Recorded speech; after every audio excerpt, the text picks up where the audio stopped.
Hello dear friends, you are most welcome in my YouTube channel Adarsh institute of English. आज के इस video में हम लोग डिस्कस करेंगे क्लास बीए फाइनल में जो आपका एसे है, टाइटल जिसका है अ clean advocate of great ideals. ये एक एसे है जिसे लिखा है राधा कृष्णन ने। आज के इस वीडियो में हम लोग इसी एसे के बारे में डिस्कस करेंगे। डॉक्टर राधा कृष्णन जो कि एक पहले हमारे भारत के पहले वाइस प्रेसिडेंट रहे थे, उन्होंने इस एसे को लिखा था जिसमें उन्होंने डिस्कस किया है डॉक्टर राजेंद्र प्रसाद के बारे में। चलिए इसे तो बाद में देखेंगे, क्यों ना पहले डिस्कस किया जाए डॉक्टर सर्वपल्ली राधाकृष्णन के बारे में, जिन्हें कि हम शॉर्टकट में कहते हैं राधा कृष्णन। तो पहले थोड़ी इनकी थ्योरी को देखेंगे, इनकी biography. Doctor Radha Krishnan was थे एन इंडियन, भारतीय जैसे होती है अकेडमी, तो अकेडमिशियन हो जाएगा, कह सकते हैं अकादमी के सदस्य। प्रोफेसर थे, पॉलिटिशियन थे, फिलोसफर थे, स्टेट्समैन थे। कौन कौन थे? डॉक्टर राधा कृष्णन एक भारतीय अकादमी के सदस्य थे और एक प्रोफेसर थे और पॉलिटिशियन राजनेता थे और फिलोसफर थे यानी दार्शनिक थे और स्टेट्समैन थे यानी नेता थे। तो ये सब उनकी पोस्ट कह सकते हैं, पोस्ट थी, सब कुछ थे वो। और ही वाज बॉर्न, उनका जन्म हुआ था 5 सितंबर 1888। उनका जन्म 5 सितंबर 1888 को हुआ था। कहाँ?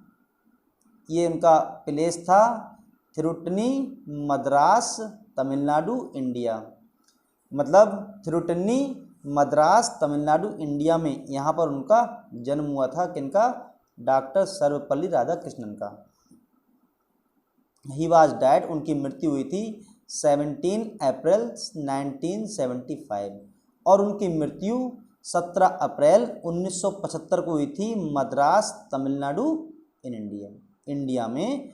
और जब उनकी एज थी 86, जब वह 86 वर्ष के थे तब उनकी डेथ हुई थी। उसके बाद में थोड़ा देखें उनके पिता के बारे में। हिज फादर्स नेम वाज, उनके पिता का नाम था सर्वपल्ली वीरास्वामी। ये उनके पिताजी का नाम था सर्वपल्ली वीरास्वामी और उनकी जो माता का नाम था वो था सर्वपल्ली सीता। उनकी माता का नाम था सर्वपल्ली सीता, जिसे कि कहते थे सीताम्मा, ये उनका नाम है। उनकी बात की जाए एजुकेशन की, तो Radha Krishnan was awarded scholarships. Radha Krishnan को स्कॉलरशिप्स मिली throughout his academic life. उनके पूरे शैक्षिक जीवन में उन्होंने छात्रवृत्ति प्राप्त की, मतलब उससे ही पढ़ाई की है उन्होंने। उन्होंने ज्वाइन किया वोरहिस कॉलेज, वेलोर। यहाँ पर ये जो कॉलेज है उन्होंने इस कॉलेज को अटेंड किया था। For his high school education, अपनी हाई स्कूल की एजुकेशन प्राप्त करने के लिए उन्होंने बोरहिस कॉलेज वेलोर रिसीव किया है, उन्होंने ये अटेंड किया, यहाँ पर एडमिशन लिया। आफ्टर दिस, इसके बाद में ही उन्होंने ज्वाइन किया। इसके बाद उन्होंने ज्वाइन किया मद्रास क्रिश्चियन कॉलेज। इस कॉलेज को उन्होंने ज्वाइन किया एट द एज ऑफ 17, जब उनकी एज मात्र कितनी थी? 17 वर्ष की। ही ग्रेजुएटेड, उन्होंने ग्रेजुएट किया है देर वहीं से 1906 में। क्या मतलब? उन्होंने 1906 में इसी कॉलेज से, मद्रास क्रिश्चियन कॉलेज से 1906 में ग्रेजुएट किया है, स्नातक की उपाधि प्राप्त की है। बात की जाए उनके पॉलिटिकल कैरियर की, तो राधा कृष्णन ने जो है स्टार्टेड हिज पॉलिटिकल कैरियर, अपना राजनीतिक कैरियर शुरू किया rather late in life after his successful academic career. अपने सफलतापूर्वक शैक्षिक जीवन के बाद में बहुत लेट उन्होंने अपना पॉलिटिकल करियर शुरू किया। इसमें क्या था? He was elected as the first, कौन first? Vice president of India, Bharat के प्रथम उपराष्ट्रपति चुने गए थे वो 1952 में। और उन्होंने 1967 तक नहीं, गलत लग गया, 1962 तक ये पोस्ट उन पर रही थी, मतलब 1952 से 1962 तक वह वाइस प्रेसिडेंट रहे थे। और 1952 में he was elected as the second president of India. ये थोड़ा गलत हो गया, सॉरी फॉर दैट, इसके लिए बहुत सॉरी। लिखा हुआ है, ये कह सकते हैं हम, जो वाइस प्रेसिडेंट रहे थे वो रहे थे 1952 से 1962 तक, 10 ईयर्स के समथिंग वो रहे थे भारत के वाइस प्रेसिडेंट। उसके बाद जब वो हुए थे सेकेंड प्रेसिडेंट ऑफ इंडिया, फिर बने थे भारत के प्रेसिडेंट, राष्ट्रपति, पहले थे उपराष्ट्रपति। जब राष्ट्रपति बने थे तो बने थे 1962 से 1967 तक। तो इस पर ध्यान ना दें, ये फिलहाल 62 हो जाएगा, यहाँ पे फिर से हो जाएगा। उसके बाद आगे और देखें उनके अवार्ड के बारे में, तो उन्हें अवार्ड क्या मिला था, भारत रत्न मिला था उन्हें 1954 में, और टेम्पल्टन प्राइज मिला था उन्हें 1975 में। ये 2 प्राइज उन्होंने रिसीव किए थे। और बाद में इतना तो हो गया क्लियर उनके बारे में। अब हम जो है नजर डालेंगे अ clean advocate of great ideals. ये क्या है, एक ऐसे है और जिसे लिखा है एस राधा कृष्णन ने। तो इसमें क्या है, doctor S Radha Krishnan was थे the first vice president of India, Bharat के प्रथम उपराष्ट्रपति रहे हैं। A clean advocate of great ideals is his famous essay, ये उनका फेमस एसे है।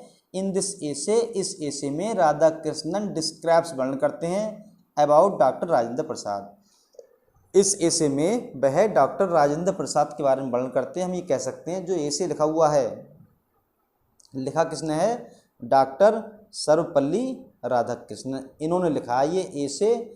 लेकिन इस पूरे एसे में उन्होंने खुद के बारे में जानकारी न देते हुए पूरे एसे में उन्होंने डॉक्टर राजेंद्र प्रसाद जो हैं इनके बारे में बताया है, और मतलब इनकी तारीफ़ की है, जो जो इनकी अच्छे गुण थे, जो इनके विचार थे, जो भारत के प्रति इनकी फीलिंग्स थी, उन सभी फीलिंग्स को डॉक्टर सर्वपल्ली राधाकृष्णन ने अ clean advocate of great ideals इस एसे के थ्रू एक्सप्रेस किया है।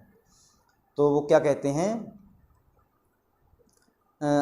आगे कहते हैं कि डॉक्टर राजेंद्र प्रसाद जो थे कौन थे, a faithful disciple of Mahatma Gandhi, Mahatma Gandhi के एक वफादार शिष्य थे। When India became a republic in 1950, जब भारत 1950 में गणतंत्र हुआ था, डॉक्टर राजेंद्र प्रसाद के लिए elected first president bye constituent assembly, तो उन्हें कॉन्स्टिट्यूट असेंबली मतलब संविधान असेंबली या संविधान सभा के द्वारा उन्हें भारत का प्रथम राष्ट्रपति चुना गया था। Doctor Rajendra Prasad served in various education institutions, doctor Rajendra Prasad ने बहुत से या विभिन्न शैक्षिक संस्थाओं में सर्विस की है, या उन्होंने कह सकते हैं सेवा की है, पढ़ाया है। कैसे, एज अ टीचर, एक टीचर के रूप में सेवा की है। इन 1916 में उन्होंने ज्वाइन किया high court of Bihar, high court of Bihar and Orissa, मतलब हाई कोर्ट ऑफ बिहार और हाई कोर्ट ऑफ उड़ीसा उन्होंने 1916 में ज्वाइन किया। 1917 में ही वाज अपॉइंटेड, उन्हें नियुक्त किया गया था as one of the first members of the senate and syndicate of Patna university, Patna university के सीनेट एंड सिंडिकेट में मेंबर के रूप में उन्हें नियुक्त किया गया था। और जो भारत आज़ाद हुआ था, आज़ादी में role in the independence movement, आज़ादी के आंदोलन में उनका रोल क्या था। तो doctor Rajendra Prasad had a major role, इनका बहुत बड़ा रोल था in the independence movement, independence movement में मतलब स्वतंत्रता के आंदोलन में इनका बहुत बड़ा रोल रहा है। हिज फर्स्ट एसोसिएशन, उनकी जो प्रथम संस्था थी Indian national Congress, was during 1906 के दौरान हुई थी। एनुअल सेशन मतलब शैक्षिक एनुअल वार्षिक, और सेशन सीजन जिसे बोलते हैं वर्ष, ऑर्गेनाइज की गई थी कलकत्ता में, इसका संगठन हुआ था। उसके बाद वाइल मतलब ही पार्टिसिपेटेड इन इट, उन्होंने इसमें पार्टिसिपेट किया एज ए वॉलंटियर, एक वॉलंटियर स्वच्छताकारी के रूप में। While studying in Calcutta, Calcutta में स्टडी करते समय। ड्यूरिंग लखनऊ, मतलब कलकत्ता में जब वो अपना स्टडी कर रहे थे तब वॉलंटियर के रूप में उन्होंने इसमें प्रवेश किया, इसमें पार्टिसिपेट किया, हिस्सा लिया। ड्यूरिंग लखनऊ सेशन, लखनऊ के सेशन के दौरान ऑफ इंडियन नेशनल कांग्रेस, भारतीय राष्ट्रीय कांग्रेस, हेल्ड, उसने इसे 1916 में रखा। ही मेट, तब वह मिले थे महात्मा गांधी से। He was greatly impressed by Gandhi ji, वह गांधी जी से बहुत अधिक इम्प्रेस हुए, इन्फ्लुएंस हुए। ही लर्नड, उन्होंने सीखा। नॉन वायलेंस बाई हिम, उन्होंने, हिम का छोटे से ही बनेगा ये स्मॉल, उन्होंने महात्मा गांधी से ही नॉन वायलेंस सीखा। नॉन वायलेंस क्या होता है? नॉन वायलेंस अहिंसा। जैसा कि आप जानते हैं महात्मा गांधी जो थे अहिंसा के पुजारी थे, उन्हें हिंसा पसंद नहीं थी।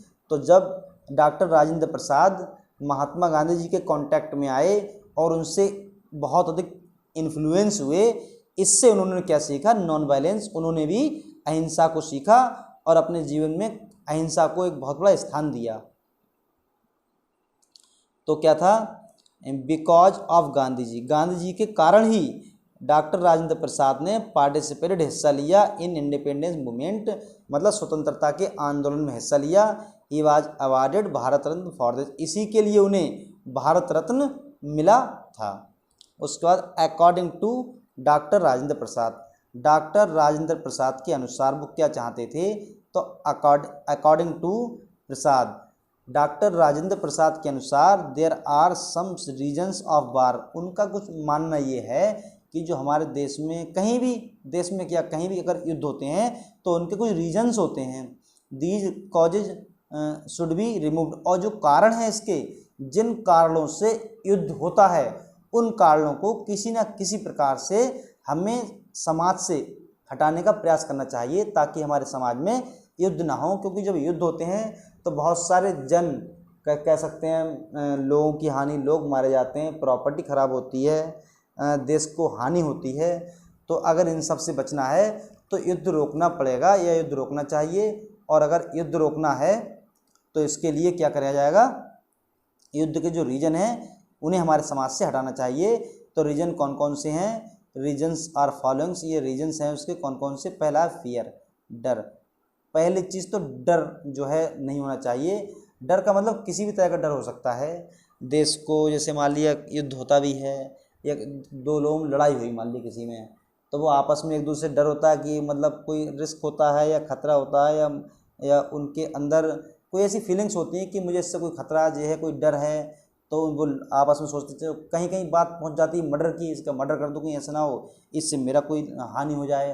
फिलहाल ये मैंने बता दिया, फियर तो कई तरह का है, मेन चीज़ डर होती है कि डर के कारण भी ये युद्ध होता है। नॉट टू ट्रस्ट, विश्वास ना करना, जब हमें किसी को विश्वास नहीं होता है तब भी युद्ध होता है। फियर ऑफ लॉसिंग समथिंग, कुछ खो जाने का होता है डर, जब कुछ खो जाने का डर होता है हमारे अंदर तब भी युद्ध का कारण बन सकता है। डॉक्टर राजेंद्र प्रसाद वांट्स, चाहते हैं टू से कहना दैट, कि डॉक्टर राजेंद्र प्रसाद ये कहना डॉक्टर राधा कृष्णन ये कहना चाहते हैं कि जो डॉक्टर राजेंद्र प्रसाद हैं was the best president of our country, हमारे देश के सबसे अच्छे एक प्रेसिडेंट यानी राष्ट्रपति रहे हैं। It was the good luck of India, ये तो हमारे भारत का बहुत अच्छा एक भाग्य है। That Rajendra Prasad had been the president of India, कि डॉक्टर राजेंद्र प्रसाद भारत के राष्ट्रपति रहे हैं। He was a true disciple of Gandhi ji, और वह गांधी जी के बहुत बड़े या एक वफादार या सच्चे सैनिक डिसिपल यानी शिष्य रहे हैं। And was greatly impressed by him, और उनके द्वारा काफ़ी अधिक प्रभावित हुए हैं। दिस इज़ द रीजन, यही कारण है। ही वाज अगेंस्ट वायलेंस, यही कारण है कि वे अहिंसा के विरुद्ध में थे। जैसे कि जो गांधी जी थे, गांधी जी जिन्हें कि बापू कहते हैं, राष्ट्रपिता, गांधी जी का एक सूत्र था ये कह सकते हैं, या अहिंसा एक हथियार था उनका। इसे वह अपना हथियार मानते थे अहिंसा के लिए, और उन्होंने अपने जीवन में कभी भी हिंसा नहीं की। और जिसने हिंसा की महात्मा गांधी उसे पसंद नहीं करते थे। तो हुआ क्या, महात्मा गांधी जो थे, डॉक्टर राजेंद्र प्रसाद जो थे, उन्हीं के प्रभाव से ही वह भी वायलेंस के विरुद्ध रहे हैं। उसके बाद नेक्स्ट है doctor Rajendra Prasad. Doctor Rajendra Prasad was always against atom bomb. और जो एटम बम, परमाणु बम, न्यूक्लियर बम, जो भी बम है, मतलब जो भी युद्ध की सामग्री है, चाहे बम हो कोई, या फिर कोई रिवॉल्वर हो, या कोई और हथियार हो, फिलहाल वह इन हथियारों के प्रति या बम, न्यूक्लियर बम, इन सब के प्रति विरोध में रहे हैं इसके। उन्होंने इसे कभी पसंद नहीं किया है। Because it is very dangerous, क्योंकि बड़े खतरनाक है। उनका ये मानना है कि ये हमारे समाज में बहुत हानिकारक हैं, इनसे तो पूरे समाज को नष्ट किया जा सकता है, और इन्होंने ही युद्ध को बढ़ावा दिया है और अहिंसा फैलाई है। इट हैज़ इंक्रीज्ड टेरर, और इन्हीं ने ही, मतलब एटम बम, न्यूक्लियर बम जो और हथियार हैं बहुत सारे, इन्होंने आतंक बढ़ाया है। It can destroy lot of part of the country, ये हमारे देश के बहुत सारे हिस्से को समाप्त कर सकता है, या ये हमारे समाज को, देश को नष्ट कर सकता है। उसके बाद आगे है यहाँ से, लाइक महात्मा गांधी। महात्मा गांधी की तरह Prasad was a lover of peace. Doctor Rajendra Prasad भी शांति प्रिय थे। ही वांटेड, वह चाहते थे दैट की the countryman should live like brothers. वह ये चाहते थे कि उसके देशवासी हैं भारत में भाईचारे की भावना से रहें। They should not have feelings of enmity, और उनके अंदर शत्रुता की भावना ना हो। तो माय डियर फ्रेंड्स, ये था आपका एसे, जिसे कि लिखा था डॉक्टर राजेंद्र प्रसाद ने। लिखा तो राजेंद्र प्रसाद ने है, तो डॉक्टर राजेंद्र प्रसाद ने अपने बारे में कुछ भी ना बताते हुए, उन्होंने केवल और केवल जो महात्मा गांधी के शिष्य थे राधा कृष्ण ने स्वयं के बारे में ना बताकर उन्हीं के बारे में बताया है, डॉक्टर राजेंद्र प्रसाद के बारे में। और डॉक्टर राजेंद्र प्रसाद जो कि भारत के प्रथम राष्ट्रपति थे, और उन्हीं के बारे में पूरे एशिया में डिस्कस किया। उनके विचार क्या थे, वो क्या चाहते थे, भारत के प्रति क्या विचार थे, उनके भारतीयों के प्रति क्या विचार थे। तो आज की वीडियो में बस इतना ही। मिलते हैं नेक्स्ट वीडियो में, तब तक के लिए जय हिंद दोस्तों।